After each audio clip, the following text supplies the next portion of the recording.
The cowboy won a bride in a card game. The town warned him to return her before full moon.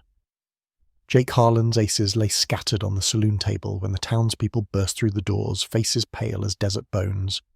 3 days till full moon, the sheriff gasped, staring at the beautiful woman Jake had just won. "Return her or you're dead!"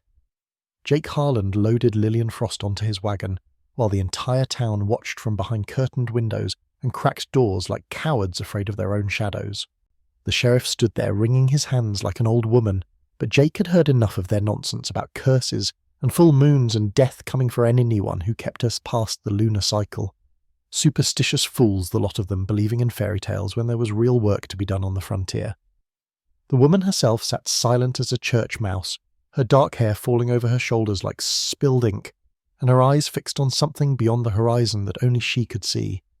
The ride to his ranch took 3 hours through rough terrain, and not once did she speak, though. Jake caught her stealing glances at the sky, where the moon hung like a silver coin, growing fatter each night. His ranch house stood alone against the vast emptiness 20 miles from town, and that suited him just fine after years of dealing with people who thought shadows were demons, and wind was the voice of spirits.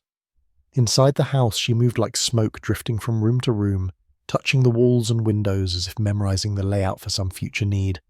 "You don't believe their stories, do you?"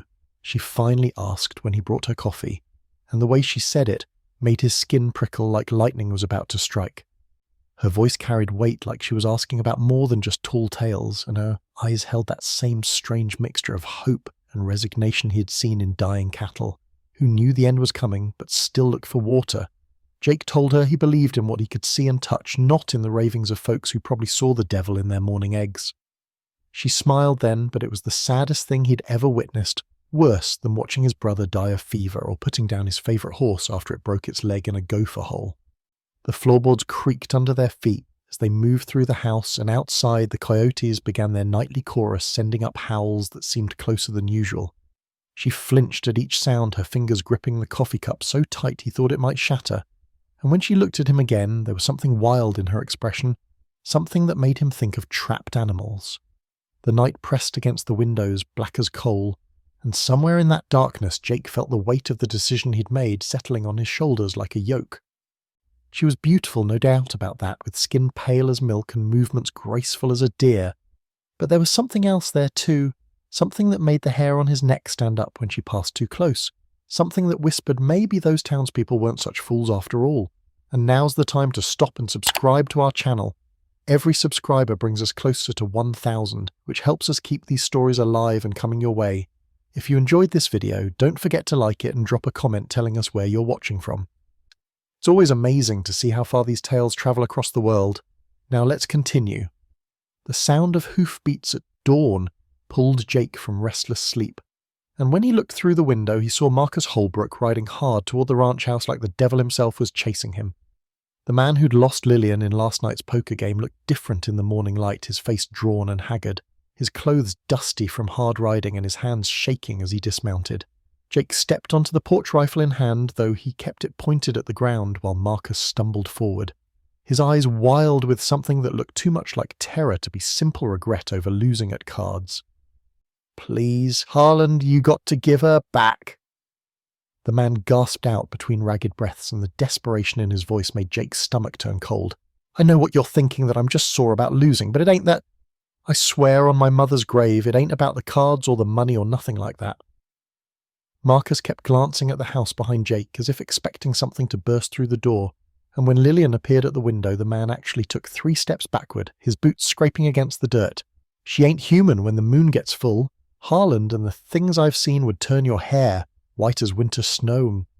The words tumbled out of Marcus like water through a broken dam, and Jake noticed how the man kept rubbing his left arm through his shirt sleeve, a nervous gesture that drew attention to the way the fabric bunched oddly.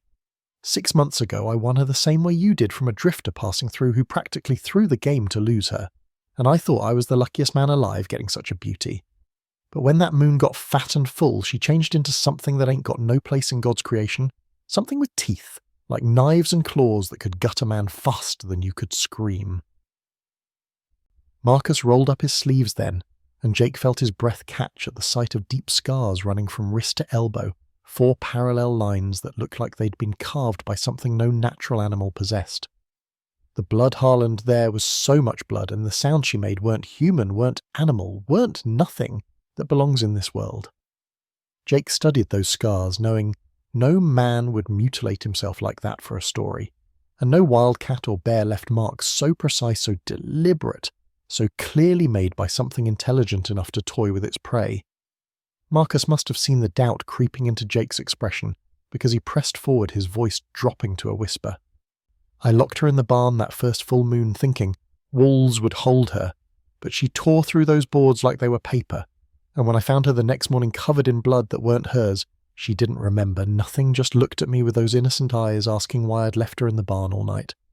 After Marcus rode away, still begging Jake to reconsider, Lillian stood in the kitchen doorway watching the dust settle, with eyes that held too many secrets.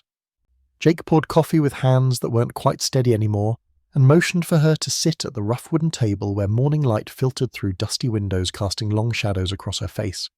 She wrapped her fingers around the warm cup like it was the only thing anchoring her to this world, and when she finally spoke, her voice carried the weight of 2 years' worth of suffering. 7 times, Jake, she said softly, and he had to lean forward to catch the words that seemed to pain her with each syllable. 7 different men have won me in card games over the past 2 years, each one thinking they'd gotten lucky until the full moon showed them otherwise. The coffee grew cold between them as she explained how the games had become a way to pass her along, like some cursed package nobody wanted to keep, but everyone was too afraid to destroy. They're terrified of me, she continued, and her laugh was bitter as wormwood, but they can't bring themselves to kill me either, so they find new players and make sure to lose when the time is right. Jake watched her face, seeing the pain etched in every line, and realized this woman had been living as property bounced from owner to owner like livestock nobody wanted to feed. I was cursed by a Navajo medicine woman for a crime I didn't commit, and every full moon I become something else, something that remembers nothing but hunger and rage. The morning light caught the tears she refused to let fall, and Jake felt something shift in his chest watching this woman bear a burden that would have broken most folks long ago. She told him about waking up in barns and cellars covered in blood that might have been animal or might have been human, with men looking at her like she was a monster wearing a woman's skin. The curse was specific, she explained, designed to make her dependent on others for shelter, while simultaneously making it impossible for anyone to keep her long enough to care. 2 years of being won and lost and feared and caged, and still she sat here drinking coffee like a normal person, trying to hold on to whatever humanity the curse hadn't stolen. Jake studied her hands, noting the delicate fingers that supposedly became claws, and tried to reconcile the gentle woman before him with the creature Marcus had described. The kitchen felt smaller somehow, filled with the weight of her confession, and the morning that had started with simple sunshine now seemed heavy with possibilities he hadn't considered. She looked up at him, then really looked at him and asked why he hadn't thrown her out after hearing Marcus talk, and Jake found himself without an answer that made sense even to himself. Maybe it was the way she held herself with dignity despite everything, or maybe it was his own stubborn nature refusing to believe in curses. But whatever the reason, he knew he wasn't sending her away, not yet, not until he understood more about what they were really dealing with. By noon, the dust cloud on the horizon announced trouble coming, and Jake counted at least 20 riders approaching his property line, led by Reverend Morrison, whose black coat flapped behind him like crow wings. They stopped just at the boundary fence Jake had repaired last spring, spreading out in a line that made their intentions clear as they sat their horses like judges preparing to pass sentence. The Reverend dismounted first, his Bible clutched in one hand, while Mayor Patterson and Sheriff Williams flanked him, along with most of the town council and several ranchers Jake recognized from market days. Mr. Harland, the Reverend began, his voice carrying that preacher authority that made sinners squirm in church pews. We've come to discuss the matter of the woman you're harboring and the danger she represents to our community. Jake stepped off his porch rifle, visible but not raised, while behind him he sensed Lillian somewhere in the house, probably watching through one of the windows. 3 people have died. Reverend Morrison continued raising his Bible as if it were a shield against evil, and each death occurred during a full moon when previous owners tried to keep that woman beyond the time nature allows. Samuel Green thought he could contain her in chains, but they found him torn apart in his own barn and his widow still wakes screaming from nightmares of what she discovered that morning. The crowd murmured agreement, and Jake noticed how none of them would look directly at the house, as if even seeing Lillian might bring misfortune. Thomas Reed built a reinforced cellar, thinking stone walls would hold what wooden ones could not, but the thing she becomes don't care nothing about human construction, and his children found pieces of him scattered across 3 acres. Mayor Patterson stepped forward, then pulling a leather pouch from his coat pocket that jingled with the weight of coin. "The town has taken up a collection, Mr. Harland, $500 in gold if you'll take that woman and leave before nightfall, never to return to our territory." Jake felt the weight of their fear pressing against him like a physical thing. But what caught his attention wasn't the money or the threats, but movement at the upper window where Lillian stood watching. Even from this distance, he could see the tears streaming down her face, catching sunlight like tiny diamonds, and the way her shoulders shook with silent sobs. She'd heard every word about the deaths, about the monster she became, about how the entire town wanted her gone, and Jake realized she'd probably heard similar speeches at every place she'd been passed along like diseased cattle. The third death was Maria Santos, Reverend Morrison added, his voice dropping lower, and she was just trying to bring the poor creature food during the full moon, thinking kindness might tame what violence could not. Jake watched Lillian press her palm against the window glass, and something in that gesture spoke of loneliness so profound it made his chest ache with recognition of his own years spent isolated and unwanted after returning from war to find everything changed. After the townspeople departed, leaving their threats and gold offer hanging in the air like smoke, Jake found himself drawn to the small study where Lillian had been spending her quiet hours, and noticed a loose floorboard near the bookshelf that seemed recently disturbed. Curiosity overcoming propriety, he pried up the board and discovered a leather-bound journal wrapped in oilcloth, along with stack after stack of books on frontier medicine and folklore and curses and healing that she must have collected over 2 years of desperate searching. The diary fell open to pages covered in her neat handwriting detailing attempt after attempt to break the curse that had stolen her life, and as Jake read he felt his understanding of her situation shift like sand beneath his feet. She'd tried everything from Christian prayers to Indian remedies, from fasting to bloodletting, from sleeping in running water to burning sage under each full moon, but nothing had worked, and her frustration bled through the pages like tears. Then he reached the entry that made him sit down hard on the dusty floor as the full weight of injustice crashed over him like a flash flood in a dry canyon. "Margaret Sixkiller accused me of murdering her husband today, and before I could defend myself, her mother, the medicine woman, spoke the curse that would destroy my life forever." The entry was dated 2 years and 3 months ago, and continued with shaking handwriting that showed her terror. "I loved Benjamin Sixkiller as a brother. Nothing more, but Margaret's jealousy has painted love where only friendship existed, and now I am cursed to become a monster every full moon, until someone loves me enough to see past the beast." Jake flipped through more pages, finding newspaper clippings she'd saved, including one that made his blood run cold with anger at the injustice done to an innocent woman. Margaret Sixkiller confessed on her deathbed to killing her own husband in a fit of jealous rage after discovering he planned to leave her for another woman, though she had wrongly believed that woman was Lillian Frost. The confession came 6 months after the curse was cast, far too late to save Lillian from her fate, and the medicine woman had disappeared into the territories, refusing to undo what her daughter's lies had wrought. Page after page revealed Lillian's desperate research into curse breaking, and Jake found himself surrounded by spubure. She'd gathered on every possible cure, from European folklore to African traditions to ancient Celtic rituals. She'd annotated everything with careful notes tracking what she'd tried and what had failed, and the depth of her suffering became clear in entries that spoke of waking up covered in blood, not knowing if she'd killed animals, or people of being locked in chains that broke like thread, of seeing terror in the eyes of men who'd thought they were winning a beauty at cards. The final entry, dated just 3 days ago, simply read, "Another card game, another owner. Another chance to die before I hurt someone innocent."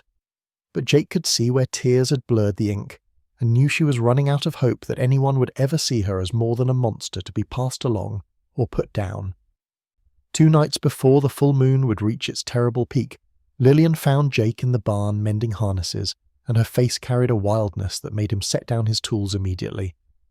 "My hands," she whispered, holding them out to show nails that had grown sharp and curved like talons, and when she looked up at him, her eyes had shifted from brown to brilliant gold like a wolf catching firelight.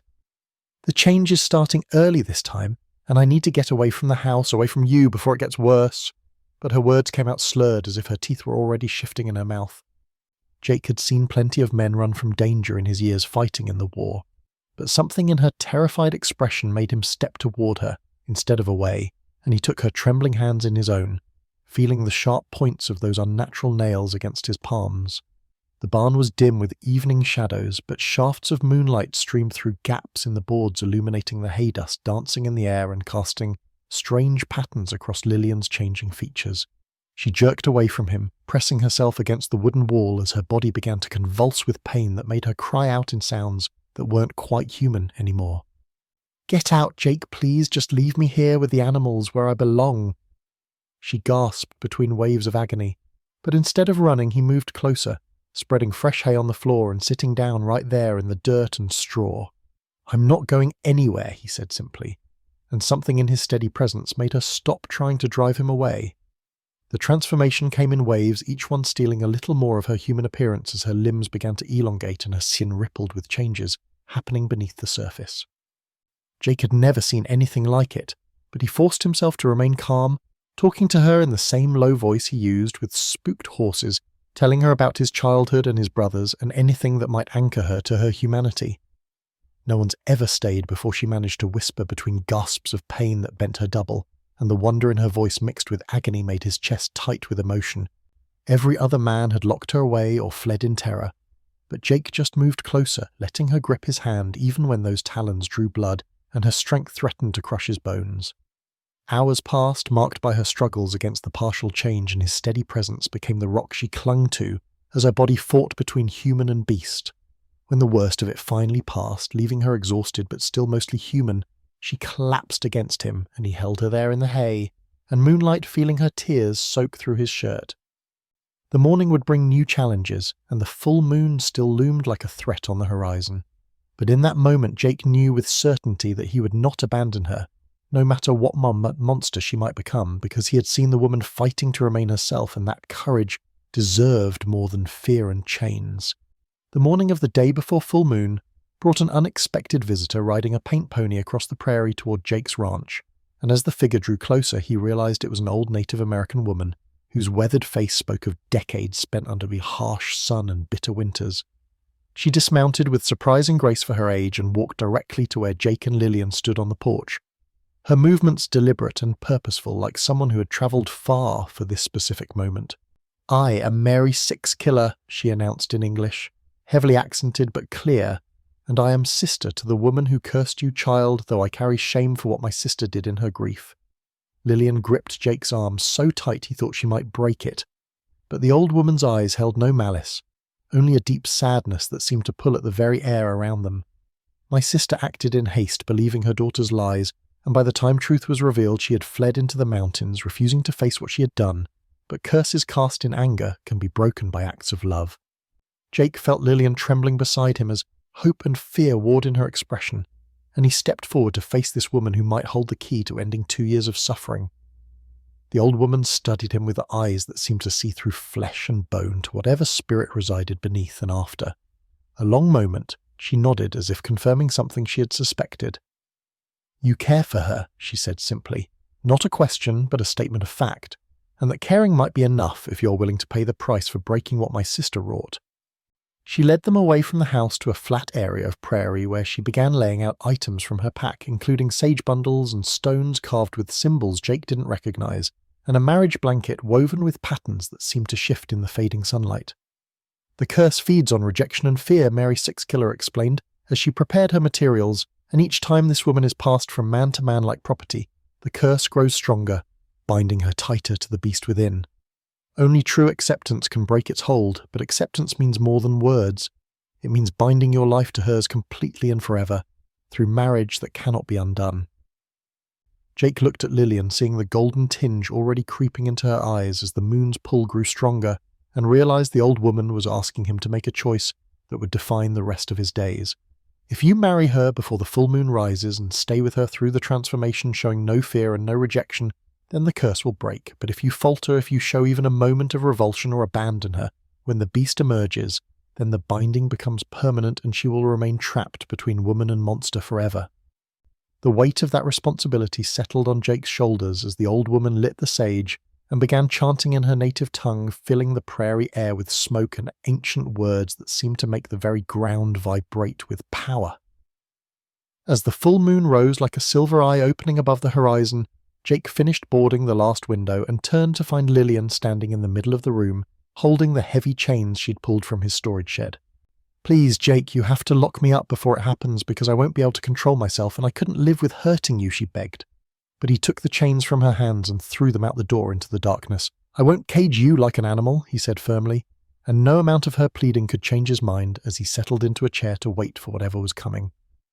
The transformation began as the moonlight streamed through gaps in the boards, and Jake watched in terrible fascination as the woman he'd married just hours before began to change in ways that defied everything he thought he knew about the world. Her limbs elongated, first bones cracking and reshaping beneath skin that rippled like water, and her face stretched forward into a muzzle filled with teeth that could tear a man apart without effort. She fell to her knees, then to all fours as her body contorted and grew, and the sounds she made were neither human nor animal, but something caught between that spoke of agony beyond description. Coarse fur sprouted across her changing form, and her hands became massive paws, tipped with claws that gouged deep marks in his wooden floor as she fought against the inevitable surrender to her beast nature. When the change was complete, Jake found himself sharing his home with a creature that stood 7 feet tall at the shoulder, covered in dark fur, with golden eyes that held too much intelligence to be merely animal. The wolf thing that had been Lillian turned those eyes on him, and Jake saw his death written in the way her lips pulled back from those terrible teeth. But instead of running or reaching for his rifle, he stood slowly and took a step toward her. "I see you, Lillian," he said, keeping his voice steady, despite the primal fear clawing at his gut and the creature's head tilted as if confused by his lack of terror. "All of you, the woman and the wolf, and everything in between, and I'm not afraid because you're still you underneath all that fur and fang." The massive creature took a step toward him, then another, and Jake held his ground, even when she was close enough that her breath stirred his hair, and he could smell the wild scent of her, like pine forests and iron and something ancient, instead of the attack everyone had warned him about. She lowered her enormous head and pressed her muzzle gently against his chest, a gesture so careful despite her obvious strength that Jake felt tears prick his eyes. He raised his hand slowly and placed it on her fur, feeling the rapid heartbeat beneath and the trembling that spoke of her fight for control over instincts that demanded blood and hunt and kill. They stayed like that through the long night hours, him speaking softly about their future plans, while she listened with those intelligent golden eyes sometimes pacing the room, but always returning to his side, seeking the anchor of his presence and his complete acceptance of what she had become. As the first pale light of dawn touched the eastern horizon, Mary Six-Killer emerged from where she had been waiting, and watching the night unfold with eyes that had seen the truth of Jake's acceptance. The massive wolf creature that was Lillian turned toward the old woman, but remained pressed against Jake's side, her enormous form trembling with exhaustion from fighting her own nature through the long night hours.